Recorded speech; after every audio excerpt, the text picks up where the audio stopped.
So what we're gonna do this photo is to transform it into a glamour shot.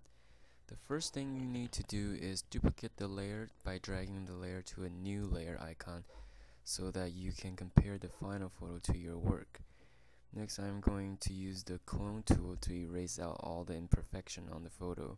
You will need to hold Alt or Option on the Mac to sample the similar area, then paint over all the imperfections. When you're done, zoom in and out to see the results. And next, I will adjust the tone of the photo with the curve. Go to the bottom of the layer palette and find the Create New Fill or Adjustment layer and select Curve. Look through the channel and you will notice that the green and blue curve has a gap on the right side of the graph, so we are going to pull the curve of the green and blue graph over to where the graph starts, and I will also drag the curve towards the left and watch on the canvas to see the change.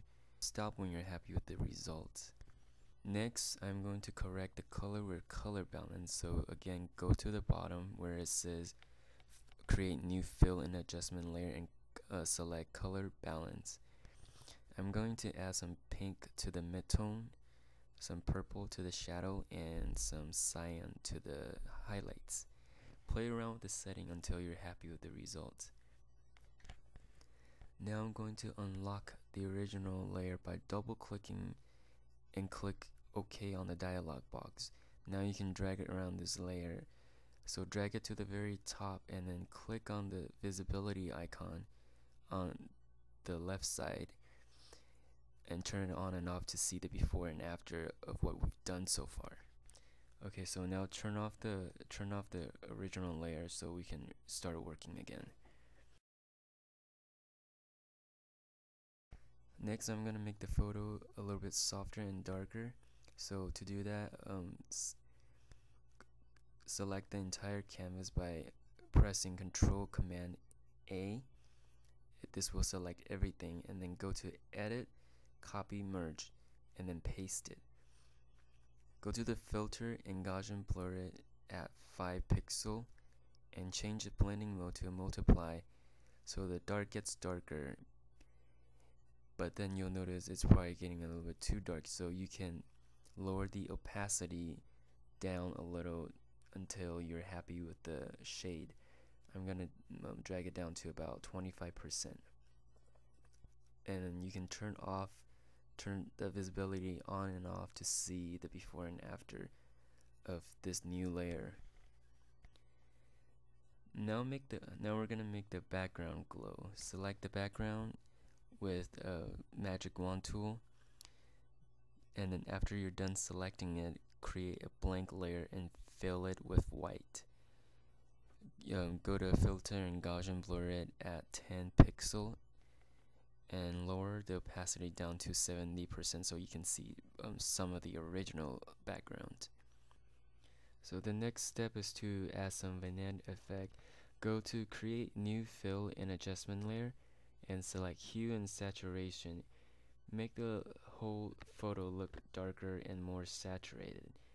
Everything turns darker, but we only want the borders to be darker, so let's try to fix that.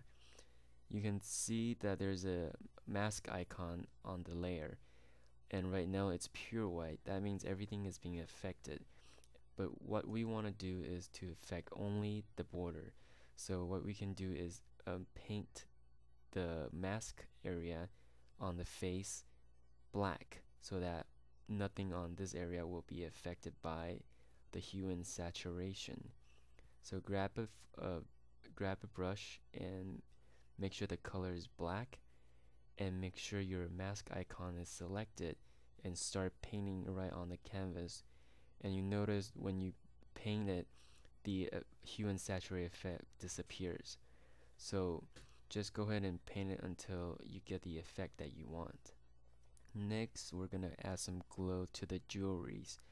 Create a blank layer and just paint some soft white glow on them. So for the last part, we're gonna make the entire photo a little bit softer. Again, you press Control Command A to select all and copy, merge, and paste. Now blur this layer about 3 pixels or a little bit higher if you like, and then just lower the opacity down to somewhere about around 20%. Now you'll notice her skin is just got softer and smoother. And so go to the original layer on the very top, turn it back on, turn it off, just go do that several times. So now you can go to the original layer and turn it on and off to see the before and after of what we've done.